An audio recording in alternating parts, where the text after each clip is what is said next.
നമ്മുടെ മരണശേഷം നമ്മൾ നക്ഷത്രങ്ങൾ ആകുന്നു എന്നുള്ള വിശ്വാസം ഈ പൊട്ടിത്തെറി മനുഷ്യൻ മനസ്സിലാക്കിയത് മുതലാവാം. നമ്മൾ ഇന്ന് കാണുന്ന ഈ പച്ചപ്പും കടലുകളും നിറഞ്ഞ സുന്ദരമായ ഭൂമി എന്നും ഇങ്ങനെയായിരുന്നുവോ? അല്ല.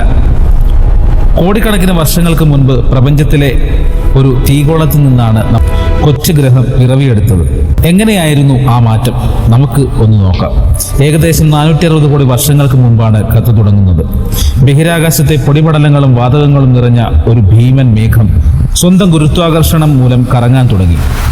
ഈ കറക്കത്തിന്റെ മധ്യഭാഗത്ത് സൂര്യൻ രൂപം കൊണ്ടു. അതിനു ചുറ്റും ബാക്കിയുള്ള പൊടിപടലങ്ങൾ പരസ്പരം കൂട്ടിയിടിച്ചും ഒട്ടിപ്പിടിച്ചും ചെറിയ പാറകഷ്ണങ്ങളായി മാറി. ഈ പാറകഷ്ണങ്ങൾ വീണ്ടും കൂട്ടിയിടിച്ച് വലുതായിട്ടാണ് ഭൂമി ഉണ്ടായത്. പക്ഷേ ഇന്നത്തെ ഭൂമിയല്ല.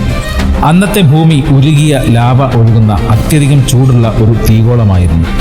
അന്തരീക്ഷമോ ശ്വസിക്കാൻ ഓക്സിജനോ അന്ന് ഉണ്ടായിരുന്നില്ല. ഈ സമയത്താണ് തിയ എന്നു പേരുള്ള ഒരു ഗ്രഹം ഭൂമിയിൽ വന്നിരിക്കുന്നത്. ഈ വൻ സ്ഫോടനത്തിൽ ഭൂമിയുടെ ഒരു ഭാഗം തെറിച്ചു പോവുകയും അത് പിന്നീട് നമ്മുടെ ചന്ദ്രനായി മാറുകയും ചെയ്തു എന്നാണ് ശാസ്ത്രം പറയുന്നത്. കാലക്രമേണ ഭൂമി തണുക്കാൻ തുടങ്ങി. ഉപരിതലത്തിൽ കട്ടിയുള്ള പാറകൾ രൂപപ്പെട്ടു. പിന്നീട് ദശലക്ഷക്കണക്കിന് വർഷങ്ങൾ നീണ്ടുനിന്ന ഉൽക്കാവർഷങ്ങളിലൂടെയാണ് ഭൂമിക്ക് ജലം എത്തിയത്. അഗ്നിപർവ്വതങ്ങളിൽ നിന്നുള്ള വാതകങ്ങൾ അന്തരീക്ഷം രൂപപ്പെടുത്തി.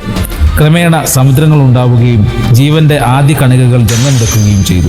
ലക്ഷക്കണക്കിന് വർഷങ്ങളുടെ ഈ മാറ്റങ്ങളിലൂടെയാണ് ഭൂമി നാം ഇന്ന് കാണുന്ന ഈ പദവിയിലേക്ക് എത്തിയത്. ഇനിയും അത്ഭുതങ്ങൾ ഒളിപ്പിച്ചു വച്ചിരിക്കുന്ന നമ്മുടെ ഈ പ്രപഞ്ചത്തെക്കുറിച്ച് കൂടുതൽ അറിയാൻ കാത്തിരിക്കാം.